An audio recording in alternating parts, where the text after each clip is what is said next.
जब भी कोई एपीआई आप इंटीग्रेट करते हो तो सबसे पहले आपको बताना, यहाँ पे बताया जाता है कि रिक्वेस्ट यूआरएल क्या होगी।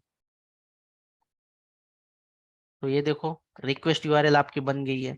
फिर उसके बाद आपको पता होना चाहिए, ये दिया जाता है बैकएंड डेवलपर के द्वारा, और आपको भी ऐसे डॉक्यूमेंट रीड करके पता होता है। मेथड कौन सी है इसकी, मेथड मेथड क्या है इसकी, देख के बताओ मुझे इसे। कौन सी मेथड है एचटीटीपी की? गेट। तो यहाँ पे गेट लिखा होगा। तीन, इसका जो रिस्पॉन्स है, जैसे कि अगर ये सक्सेस है, इसका स्टेटस क्या आएगा? अगर ये सक्सेस होगा तो स्टेटस क्या होगा इसका? इसका जो रिस्पॉन्स है, रिस्पॉन्स के अंदर रिस्पॉन्स के अंदर इसका स्टेटस जो है, इसका स्टेटस आएगा आपको 200। और बॉडी में सैंपल क्या आएगा? जो जो रिटर्न करेगा बॉडी में, क्या सैंपल डेटा देगा? तो सैंपल डेटा क्या देने वाला, इस तरीके से डेटा देगा वो, यानी ये वाली कीज आपको दे देगा। ठीक है, ये वाली कीज आपको, ये की इंपॉर्टेंट है। डेटा तो अंदर का कुछ भी हो सकता है और मल्टीपल हो सकता है, और यहाँ पे आपको देना है इस तरीके से। रिक्वेस्ट के अंदर आप यूआरएल के साथ साथ अगर किसी ने हेडर भी दिया है तो हेडर भी दे सकते हैं। तो आपको ध्यान देना है कि हेडर में क्या पास करना है, ये भी इम्पोर्टेंट टास्क होता है रियल टाइम में। तो ये चारों चीजें जो है आपको पता होनी चाहिए, और आपको ये आना ही चाहिए। क्या आप लोगों को ये अब क्लियर है? Yes sir. कुछ पूछना है किसी को? यस। बैकएंड वाले लोग आपको ऐसा काम देंगे, जब देंगे तो ये मैंने स्वगैर डॉक्यूमेंटेशन बनाया है। ये डॉक्यूमेंट है एक तरीके से, जैसे पीडीएफ में देके बताएंगे या कॉन्फ्लुएंस में। तो मोस्टली करके आजकल बैकएंड डेवलपर ऐसे बना के दे देते हैं, आपको जाना होता है और आपको चेक करना होता है। अब इसे देख के मैं ये जो एम्प्लॉय वाला पार्ट है, यहाँ पे मैं एक प्रोजेक्ट जो है, जैसे कि मैंने मॉड्यूल 5 के लिए किया है, आप अगर यहाँ पे देखोगे तो मैंने मॉड्यूल 5 को ओपन कर लिया है।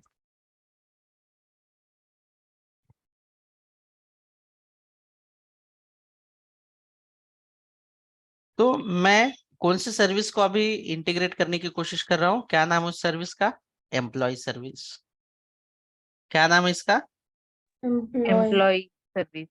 तो क्या मैं इसे एक अलग कंपोनेंट बनाऊं? इसके पहले मैंने ऐप डॉट कंपोनेंट पे सब कुछ किया था। क्या मैं अब आप मुझे अलाउड करोगे कि मैं एक नया कंपोनेंट बनाऊं एम्प्लॉय नाम का, और उस पे सारा कोड करूं? Sure yes sir, sir. Yes, चलेगा। sir. Yes, sir. तो कैसे कंपोनेंट क्रिएट करते हैं? NGGC employee.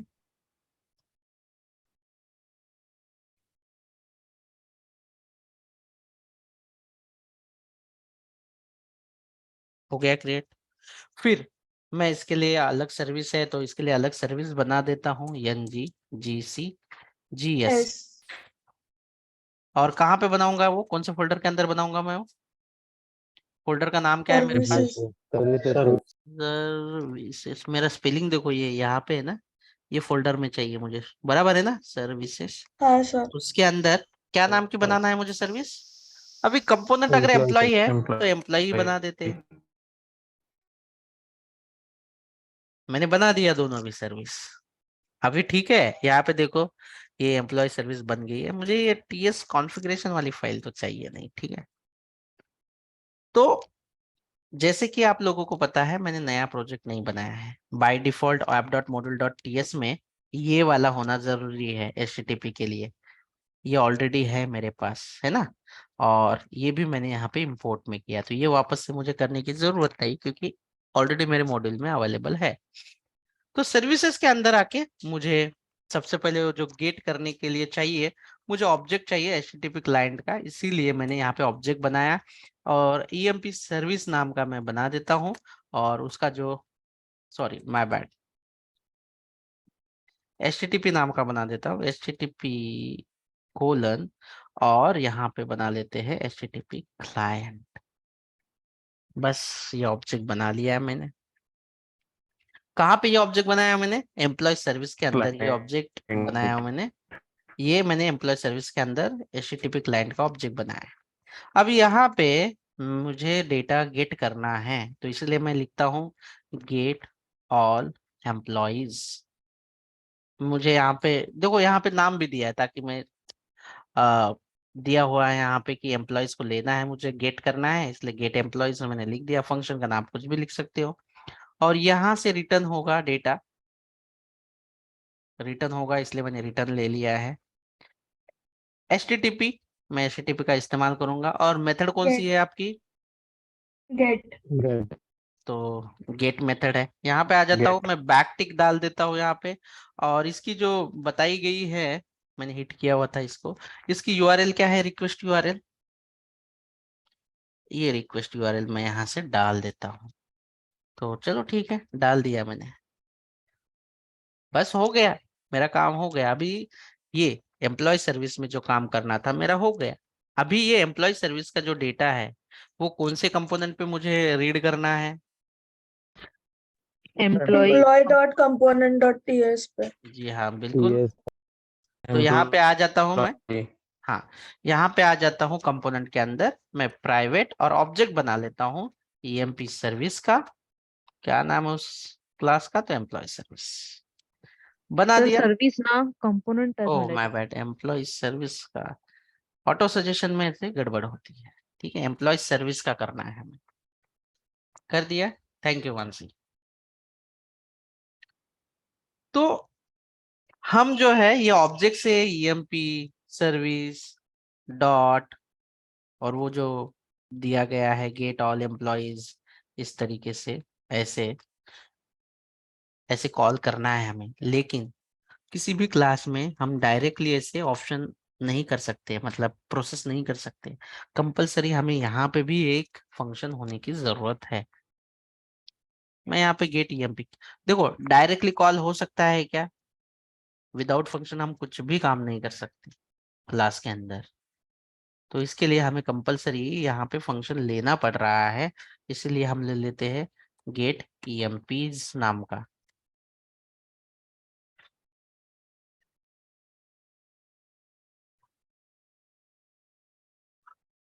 ठीक है, इस तरीके से।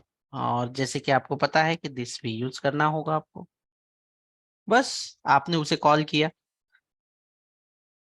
और आपको ये जो सर्विस में से जो डेटा आ रहा है, देखो एम्प्लॉय सर्विस में से जो डेटा आ रहा है गेट से, ये ऑब्जर्वेबल फॉर्मेट में आता है।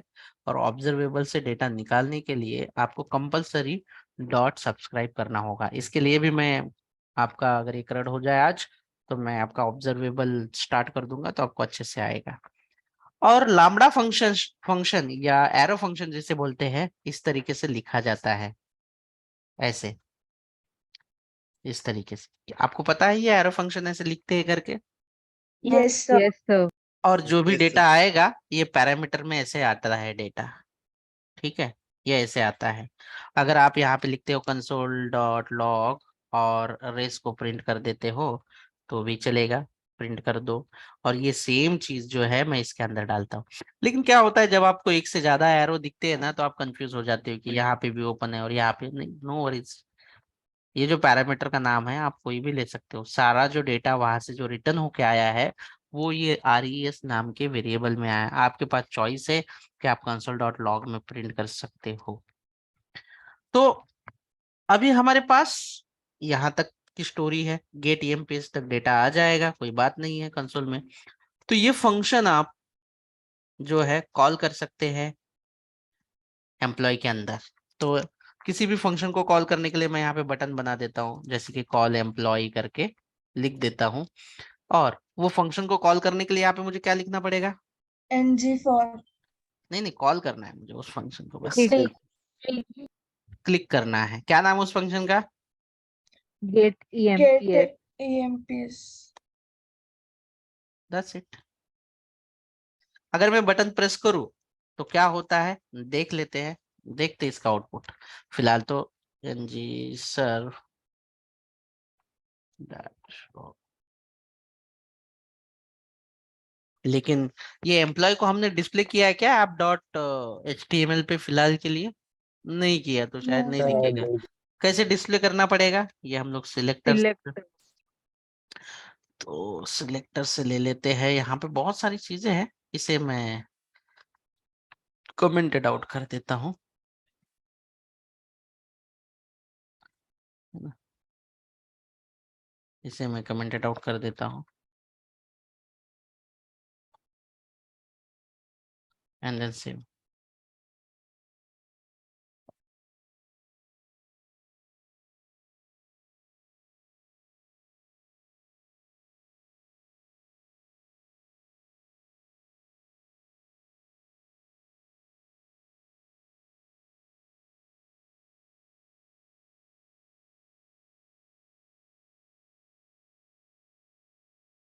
एक काम ही कर देता हूँ यार, आप लोग बहुत परेशान होंगे तो इसे निकाल ही देता हूँ, क्या जरूरत है हमें, है ना।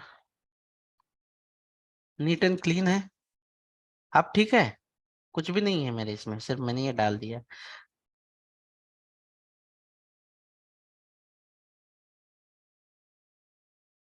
कंसोल में कुछ दिख रहा है अभी? बटन पे प्रेस कर लेता हूँ, क्या दिख रहा है कंसोल में? डेटा। एरे। डेटा। भाई कोई तो भी जबरदस्ती ब्लैंक वाला डेटा डाल रहा है।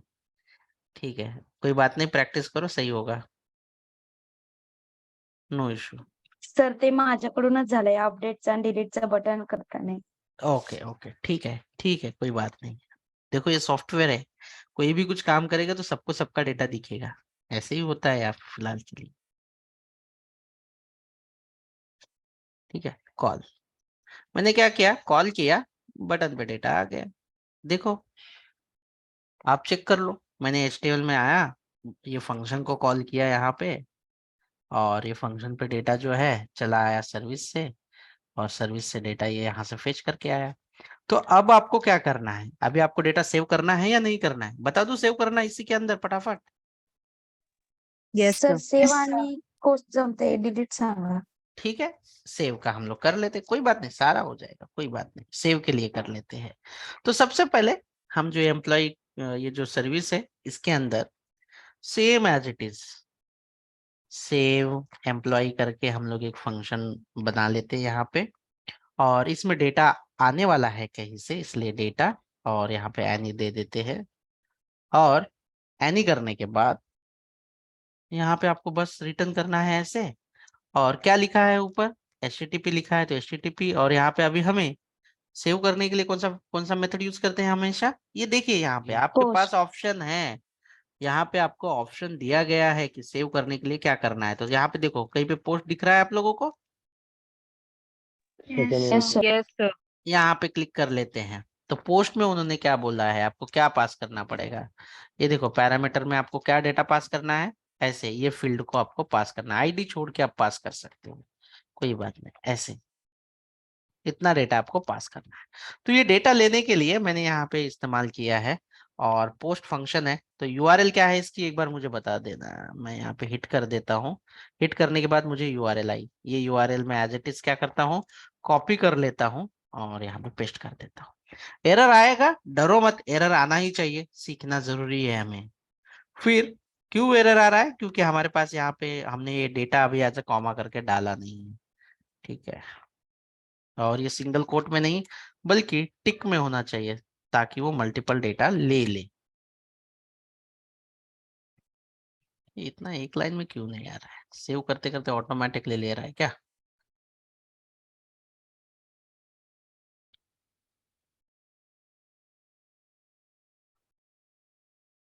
ठीक है, आ गया। अब देखो, पोस्ट लिया, एम्प्लॉयज लिया, ये डेटा जो है पैरामीटर है।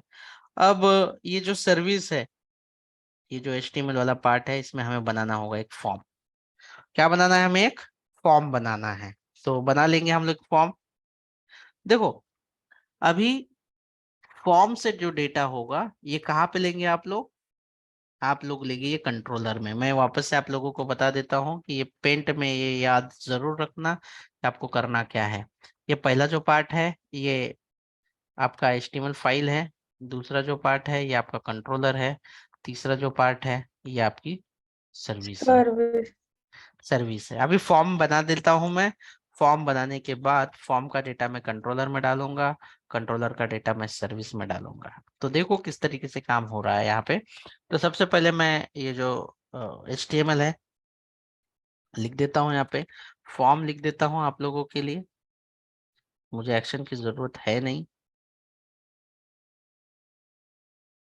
इनपुट टैग ले लेता हूँ टेक्स्ट, और कौन सा ले लूँ, रिएक्टिव ले लूँ ना, br इनपुट टेक्स्ट। और यहाँ पे जिनका नहीं हुआ है फॉर्म, यहीं पे डाउट क्लियर कर लेना, मैं नॉर्मल HTML का फॉर्म कर रहा हूँ, तो आप रिएक्टिव के लिए आप यहाँ पे प्रैक्टिस कर सकते हो, आप मुझे क्वेश्चन पूछ सकते हो। और ये जब सेव करना है तो इस बटन पे हम लोग बाइंड करेंगे, सेव वाले क्लिक पे करके हम लोग कर सकते हैं। तो मैं यहाँ पे सेव नाम का जो एक फंक्शन है उसे लिख देता हूँ, सेव emp ऐसे। और फिलहाल इसमें कुछ नहीं, एम्प्टी रहेगा, ये सिंपल सा। ये बाइंड कर देता हूँ ये बटन के ऊपर, तो इवेंट आप क्लिक लगा सकते हैं और वो फंक्शन को आप कॉल कर सकते हैं। क्या आप लोगों को ऐसे करना आता है? यहाँ Yes, Yes, sir. sir. Yes sir. Yes. क्या नाम है इसका, एरर क्यों दे रहा है ये सेव नहीं हुआ ये फाइल शायद मेरी। ठीक है, सेव emps है, सेव emp, ये फंक्शन को कॉल कर रहा हूं मैं बस। ये यस नहीं चाहिए इसमें, गया एरर यहाँ से। ये सादा HTML फॉर्म है और ये फंक्शन को मैंने बस कॉल किया है। यहाँ तक आपको क्लियर है? Yes, Yes. sir. Yes sir. तो अभी आपको रिएक्टिव फॉर्म लेना है। तो ये जो कंट्रोलर है, अगर आप कंट्रोलर देख रहे हो, तो मैं एम्प्लॉई नाम का एक ऑब्जेक्ट लेता हूँ और ये टाइप होगा इसका। बाळा याच्या खालची पॅन्ट कुठे आहे रे? याच्या खालची पॅन्ट साधी व्हाईट वाली.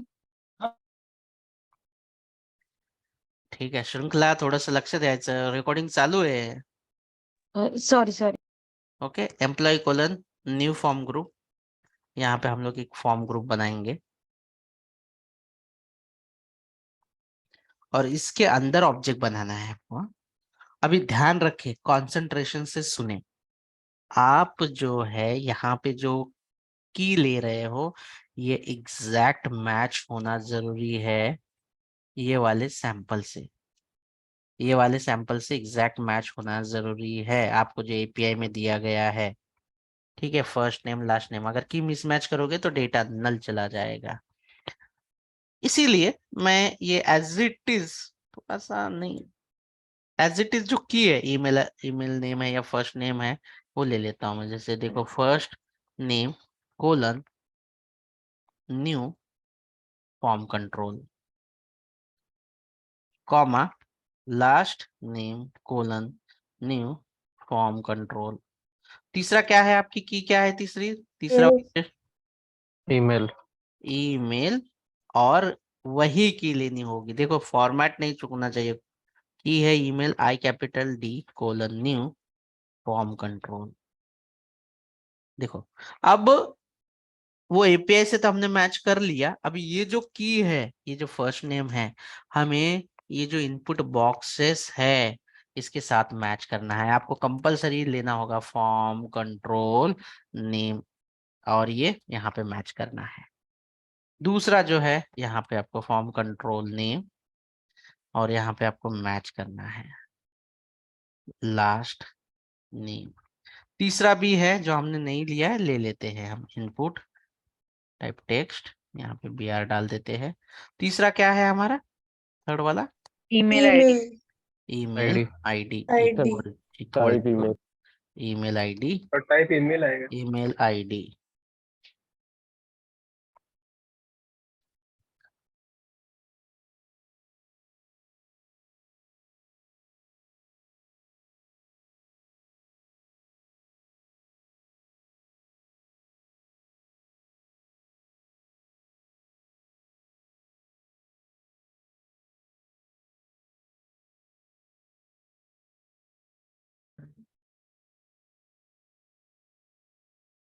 यहाँ पे टाइप टेक्स्ट के बदले ईमेल कर लो। ईमेल ना करोगे तो प्रॉब्लम होगा कि वो वैलिडेशन नहीं होगा, बाकी कुछ नहीं है। ठीक है, क्या आप लोगों को यहाँ तक क्लियर है कि आपने कैसे बाइंड किया है अभी तक? Yes, sir. जो आपने फॉर्म ग्रुप लिया है, ये नेम की को भी मैं सिमिलर रख देता हूँ। ये देखो, आपने ये जो एम्प्लॉय HTML फाइल है, ये TS के अंदर ये वाला, अगर आपने यहाँ पे गलत किया तो भी एरर आ जाएगा, समझ लेना। एरर भी दिखा दूंगा मैं आप लोगों को, क्या क्या एरर आते हैं, मिसमैच करके देखो फिर एरर आ जाएगा। और अभी ये जो फॉर्म ग्रुप है, क्या नाम का बनाया हमने, एम्प्लॉय नाम का, ये फाइनली आपको यहाँ पे आके ये जो फॉर्म वाला हाँ जी। टैग है, फॉर्म वाला टैग है, यहाँ पे हमें वो फॉर्म ग्रुप को बाइंड करना पड़ेगा और यहाँ पे वो आपको नाम देना पड़ेगा जो नाम है। ठीक है, ऐसे तो इस तरीके से आपने जो है ये सारे एक एक जो कंट्रोल है, जैसे कि एक इनपुट बॉक्स को एक कंट्रोल कहा जाता है, दूसरे बॉक्स को दूसरा कंट्रोल, तीसरे ईमेल आईडी को तीसरा फॉर्म कंट्रोल कहा जाता है। रेडियो बटन हो तो वो भी एक फॉर्म कंट्रोल है, चेक बॉक्स भी एक फॉर्म कंट्रोल है। सारे फॉर्म कंट्रोल हम लोगों ने रिएक्टिव के तरीके से फॉर्म ग्रुप को बाइंड किया है। सारा जो डेटा है आपको यहाँ पे दिखाई देगा। कौन से ऑब्जेक्ट के अंदर आ जाएगा वो सारा डेटा? क्या नाम है उस ऑब्जेक्ट का? Employee. employee, एम्प्लॉय नाम का। तो सिंपली आप अगर देखना चाहते हो कि एम्प्लॉय के अंदर क्या क्या है, तो यहाँ पे कंसोल डॉट लॉग कर लीजिए और यहाँ पे प्रिंट कर लीजिए इसको। और क्लास के अंदर है तो दिस इस्तेमाल करना ही पड़ेगा। चलिए अब इसका आउटपुट जो है हम लोग देख लेते हैं ना। तो सेव पे क्लिक कर लेता हूं मैं। आउटपुट देखो इसका क्या है। क्या आउटपुट में क्या आया? पूरा का पूरा फॉर्म ग्रुप आया। कंट्रोल्स के नाम क्या है? फर्स्ट नेम है, लास्ट नेम है, ईमेल आईडी है, सारी चीजें हैं, सब कुछ है। वैल्यूज के अंदर अगर आप देखोगे, वैल्यू के अंदर क्या क्या आया? ईमेल आईडी क्या आया? null, फर्स्ट नेम क्या आया? null, last name? null, अभी मैं कुछ तो डाल देता हूँ।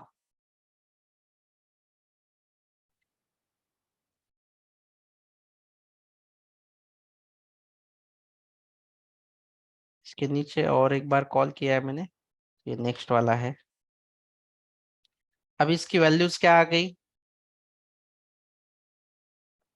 आगे जो मैंने डाली हुई थी। yes sir, तो मतलब ये फॉर्म ग्रुप पूरा नहीं है, मुझे सिर्फ वैल्यू देखनी है इस एम्प्लॉय के अंदर की। तो मैं क्या करूंगा यहाँ पे? ओनली वैल्यू करूंगा मैं। चलो ठीक है, वैल्यू कर लेते हैं। अभी ये जो नाम है इनपुट बॉक्स, उसके पहले मतलब समझ में नहीं आ रहा है कि क्या चीज है। इसके लिए मैं यहाँ पे लिख देता हूँ फर्स्ट नेम, ताकि रीडेबल हो जाए मेरे को भी। यहाँ पे लिख देता हूँ लास्ट नेम और यहाँ पे लिख देता हूँ ईमेल। ऐसे तो देखो आपको ऐसा दिखाई देगा ना, फर्स्ट नेम लास्ट नेम, थोड़ा सा समझ में आएगा आपको। अभी मैं सिर्फ वैल्यू डाल देता हूँ, जैसे कि संतोष, संतोष @gmail.com डॉट। अभी आपको क्या दिखाई दे रहा है? सिर्फ values, वैल्यूज। वैल्यूज। क्यों? क्योंकि मैंने वो फॉर्म ग्रुप का जो ऑब्जेक्ट था, ये जो फॉर्म ग्रुप का ऑब्जेक्ट है, देखो HTML फाइल से यहाँ पे ले लिया मैंने। कहाँ पे? ये ऑब्जेक्ट में लिया। अभी मुझे सारा का सारा नहीं भेजना है, सिर्फ मुझे वैल्यू ही दिखनी है। तो ये जो वैल्यूज है एम्प्लॉय की, ये हमें, अगर आप देखोगे सर्विस वाली फाइल में, हमने ये फंक्शन लिखा है। क्या नाम का फंक्शन लिखा है? save employee, सेव एम्प्लॉय को कॉल करना है यहाँ पे। तो सेव एम्प्लॉय का हमने ऑब्जेक्ट बनाया, क्या नाम का बनाया हुआ है? जो एम्प्लॉय है उस एम्प्लॉय सर्विसेज का नाम EMP है। सर्विस। तो ईएमपी सर्विस को हम लोग बोलेंगे कि ईएमपी सर्विस के अंदर जो सेव एम्प्लॉय नाम का फंक्शन है वो कॉल किया जाए, और उसमें एम्प्लॉय जो है, एम्प्लॉय जो हमारे पास डेटा है, फॉर्म का ग्रुप है, उसकी सारी वैल्यू ही चली जाए। और मुझे कंसोल में डालने की क्या जरूरत है? मुझे कंसोल में नहीं डालना है ऐसे ऐसे। और ये सर्विस से आ रहा है, ये ऑब्जर्वेबल रिटर्न है, इसीलिए कंपलसरी मुझे यहाँ पे सब्सक्राइब करना जरूरी है। वहां से जो भी रिस्पॉन्स आएगा मैं ये लामड़ा फंक्शन या एरो फंक्शन के अंदर मैं प्रिंट कर देता हूँ कि कंसोल डॉट लॉग, जो भी वहां से स्टेटस हो या कुछ भी हो वो मैं प्रिंट कर देता हूँ एज ऑफ नाउ। ठीक है, ये मैंने कर दिया है कंसोल में। अब आप लोगों को ये समझ में आया होगा कि डेटाबेस में जाके ये डेटा सेव करेगा, फॉर्म का जो डेटा है वो बिल्कुल बिल्कुल करेगा। अब अभी लाइव देखो, लाइव देखना है आपको अभी डेटा। ठीक है, ये देखो मेरे पास स्वैगर है और यहाँ से मैं गेट ऑल वाला जो एपीआई है जो कि सारा डेटा फेच करके लाएगा, इसको मैं हिट कर रहा हूँ। इसके लास्ट में जो डेटा है, लास्ट वाला डेटा क्या है? 71 आईडी है ना? ये किसने डेटा भर दिया पता नहीं है। क्या नाम है इसका? क्या नाम है? फर्स्ट नेम दादू, लास्ट नेम दादू 2, ईमेल आईडी dadu@gmail.com। ठीक है, अब मैं यहाँ पे डेटा भर देता हूँ। कहाँ पे है मेरा फॉर्म? मैं नाम भर देता हूँ अक्षय गवई, देखो Akshay Gavai, email ID ak@gmail.com, इसे कर देता हूँ सेव। अगर कुछ भी ना हुआ, एरर आया तो मुझे कंसोल में दिखाई देगा, लेकिन एरर आया क्या? No, मेरे sir. पास एरर नहीं आया, जो रिस्पॉन्स आया वहां से उसने उसे दिखा दिया। अब एक बार जरा ये वाली जो एपीआई है गेट वाली, इसमें भी कंफर्म कर लेना आप। मैंने वापस से ट्राई इट आउट किया, अगर आप देखोगे तो 72 वाला जो आईडी रहेगा, हायर डेटा। Yes. यस अभी जितना भी डेटा मैं भरूं, उसके बाद आकाश गढ़वे, आकाश, अगर प्रोनाउंस में कुछ गड़बड़ होगी तो मुझे बता देना।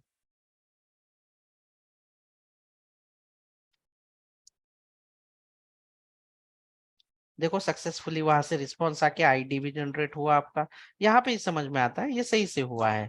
और फॉर द कंफर्मेशन आप यहाँ पे गेट एपीआई को वापस हिट करो ट्राई इट आउट में, तो आपको सबसे लास्ट में जो 70i2 या 73 वाला आईडी है आ रहा है डेटा। अब मुझे कुछ अननेसेसरी डेटा है, वो डेटा को डिलीट भी करना है, जो मैं आप लोगों को दिखा देता हूँ। सबसे पहले तो डेटा डिलीट करने के लिए मैं HTML में एक बटन बना देता हूँ, सिंपली एक बटन बना दूंगा मैं डेटा डिलीट करने के लिए, सिंपल वाला, सबमिट बटन बना देता हूं मैं, डिलीट बता दिया मैंने यहाँ पे डिलीट वाला। Yes. और Yes, ये sir. जो फंक्शन है एम्प्लॉय के अंदर, यहाँ पे लिख देता हूँ कि डिलीट, ये जो कंट्रोलर है इसके अंदर बना देता हूँ डिलीट, डिलीट EMP। और यहाँ पे हमें चाहिए एक आईडी चाहिए, जिसका आईडी मैं आईडी से डिलीट कर रहा हूँ, तो जिसका आईडी है वो मैं नंबर यहाँ पे पास करूंगा और वो डेटा जो है वो डिलीट कर देगा। तो ईएमपी सर्विस में जाने के बाद मैं चेक कर रहा हूँ कि कोई सर्विस वाला पार्ट है क्या। ईएमपी सर्विस के अंदर हम चेक करेंगे कि डिलीट के लिए कोई फंक्शन है क्या, नहीं है, तो मैं यहाँ पे लिखता हूँ डिलीट एम्प्लॉय सर्विस के अंदर। और यहाँ पे भी मुझे एक नंबर चाहिए, नंबर से ही मुझे डेटा डिलीट करना है। इसका रीजन क्या है, मुझे कैसे पता चला कि ये नंबर से ही है? तो आप जरा सा जाइए एपीआई के अंदर, मैंने गेट को बंद कर दिया। जब आप डिलीट पे क्लिक कर रहे हो तो आप मुझे बताइए कि यहाँ पे क्या पास कर रहे हैं, यहाँ पे क्या पास आईडी कर रहे हैं, यहाँ पे ID. आईडी पास कर। यहाँ पे ऑप्शन भी दिया गया है, यहाँ पे ऑप्शन आप यहाँ से भी डिलीट करके ट्राई कर सकते हो। देखो यहाँ से भी आप डिलीट करके ट्राई कर सकते हो। आपको अगर देखना है एपीआई चल रही है कि नहीं चल रही है, तो मुझे मान लो आईडी डिलीट करना है, सबसे लास्ट वाला डेटा हमने कौन सा भरा था, या सबसे फर्स्ट वाला डेटा जो है अभी है श्रृंखला का। आईडी नंबर क्या है आपका? 9 19 को मैं ये एपीआई से पास कर देता हूँ कि 19 जो है, इसे मैं क्लिक कर देता हूँ, ये बताएगा रिस्पॉन्स, इसने बताया डिलीट रेट क्या बोला उसने, ट्रू। ट्रू अभी उसका डेटा डिलीट होना चाहिए, जाके वापस से गेट ऑल करके देखो कि उसका जो डेटा है दिया है, ट्राई इट आउट, जो श्रृंखला का डेटा है हो गया, डिलीट हो गया 19 वाला, दिख रहा है आपको यस सर Yes, sir. ऐसे। तो अभी ये जो काम एपीआई से कर रहे हैं हम लोग, हमें ये अभी फ्रंट एंड जो एंगुलर की जो फंक्शनैलिटी उसमें करना है। तो मैंने यहाँ पे डिलीट का लिख दिया है और रिटर्न कर देता हूँ मैं this.http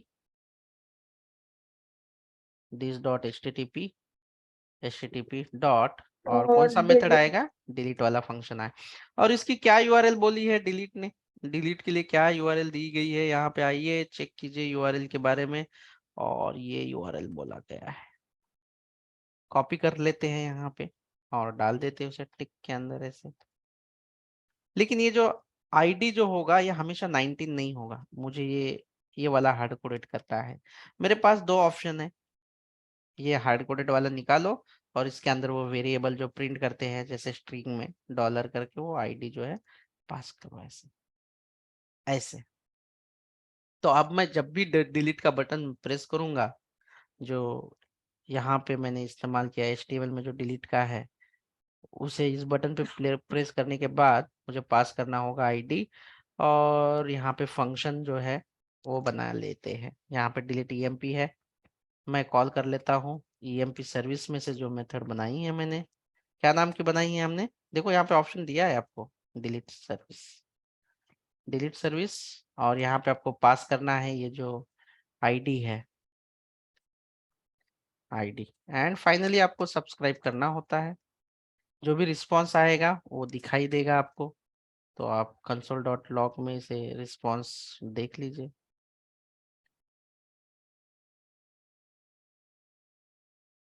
और वो ये बटन पे मैंने ये डिलीट ईएमपी को बाइंड किया है क्या अभी तक? ये जो HTML वाला पार्ट है, नहीं बाइंड नो किया है। सर। आपको कैसे करना होगा? क्लिक, और क्या फंक्शन का नाम है? डिलीट ईएमपी है, और यहाँ पे आपको आईडी पास करने के लिए बोला जा रहा है। अब यहाँ से आपको आईडी पास करना होगा। अगर आपको 21 को डिलीट करना है तो यहाँ पे आपको 21 करना पड़ेगा। बट हम लोग हर बार ऐसे कर सकते हैं क्या? मतलब ये No, आईडी sir. जो sir. पास sir. करते हैं, नहीं कर सकते हैं, बराबर। तो मैंने आप लोगों को डेटा कैसे डिस्प्ले करने का सिखाया था आपको कल, टेबल में, टेबल में इंटरपोलेशन फॉर लूप के साथ। बराबर बताया था मैंने। तो क्या मैं आप लोगों को वो एक बार वापस से टेबल में डेटा दिखा के दिखाऊं आपको? क्योंकि उसमें से ही मैं आईडी निकाल के दे दूंगा आपको। दिखाऊं आपको? ये देखो वापस से रिवाइज Yes, होगा sir. आपका टीआर। इसके अंदर पहला जो टीएच है, मैं पहले दिखा देता हूँ। टीएच, फर्स्ट टीएच में रहेगा आपका आईडी। 3 ही फील्ड है ना इसके अंदर, आईडी 4 फील्ड है। आईडी है, और क्या क्या है इसके अंदर?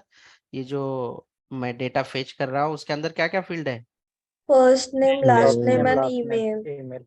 ये देखो, ये सैंपल देख लेना, ये मैच कर लेना। गड़बड़ हो गई तो बड़ी गड़बड़ होगी। आईडी, फर्स्ट नेम, ये दिखने के लिए तो मैं कुछ भी लिख सकता हूँ। First name, TH, last name, और तीसरा वाला जो है वो है ईमेल आईडी। ठीक है। और इसके नीचे जो मैं टीआर कर रहा हूँ, यहाँ पे मैं लूप लगाऊंगा, एनजी फॉर, है ना? ऐसे ऐसे ही किया था ना कल मैंने, बराबर। और Yes. ये जो गेट ईएमपीस करके है, फिलहाल मैं कहाँ पे डिस्प्ले कर रहा हूँ? ये कहाँ पे डिस्प्ले कर रहा हूँ यार? Console में. लेकिन मुझे कंसोल में चाहिए, नहीं चाहिए। ये जो रिस्पॉन्स है ये यही तक अवेलेबल होता है, ये पैरेंथेसिस के अंदर। इसीलिए ऊपर मैं लिख देता हूँ एक ऑब्जेक्ट जो ग्लोबली होगा, जिसका नाम होगा एनी। और ये ईएमपी लिस्ट के अंदर जो भी वो डेटा आ रहा है रेस के अंदर, EMP EMP EMP list equal to res. ठीक है।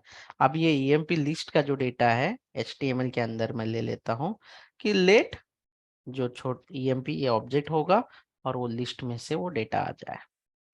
तो थोड़ा थोड़ा करके मैं टीडी में जो है इसे डिस्प्ले कर देता हूँ। फर्स्ट टीडी जो होगा मेरा ईएमपी का ऑब्जेक्ट है, डॉट, पहला जो है वो आईडी है, दूसरा क्या है?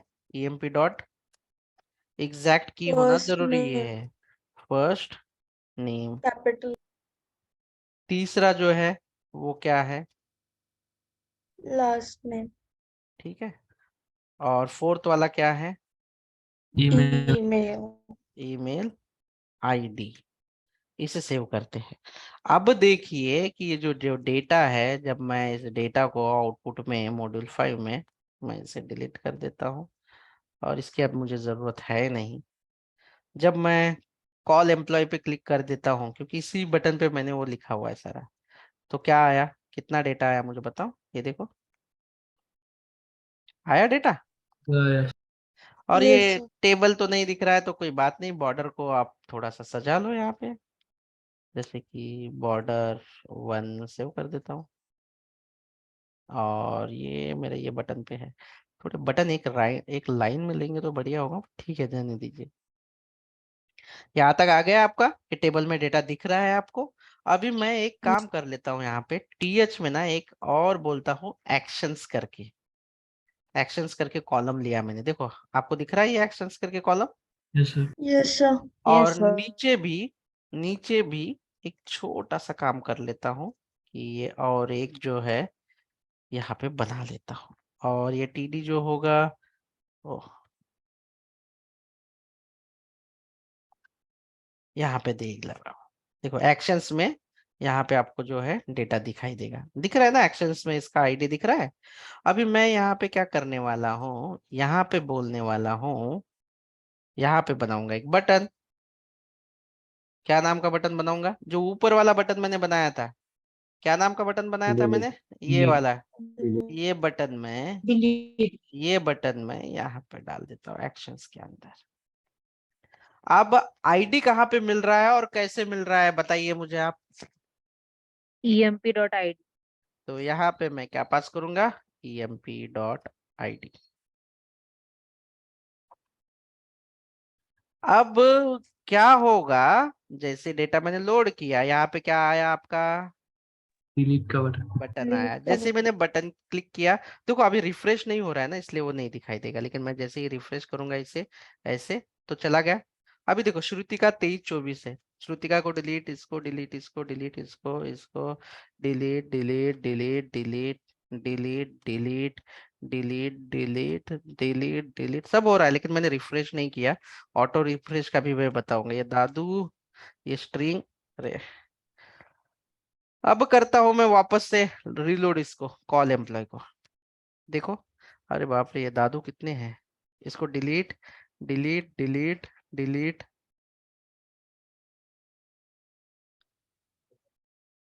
Delete, delete, delete, delete, delete, delete.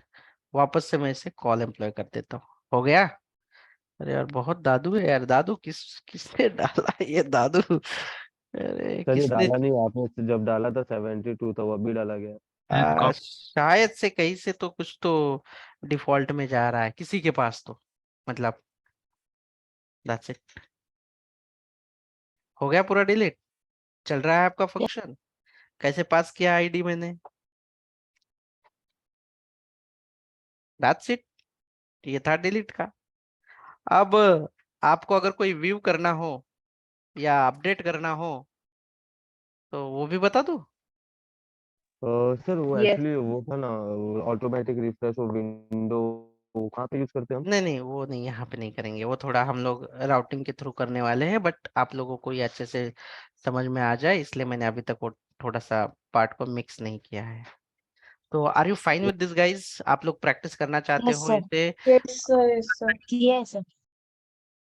क्या आप लोग ये करना चाहते हो? एंड देन शुड आई गो कि अपडेट के लिए कैसे होगा? So प्रैक्टिस कर लेते हैं इसकी, फिर कल अपडेट का। तो अपडेट डिलीट कर लीजिएगा ये। अ, मुझे तो लगता है अपडेट तो आप लोगों के लिए सेम ही होगा, I believe so. Yes, sir. क्या आप लोग अपडेट कर पाओगे?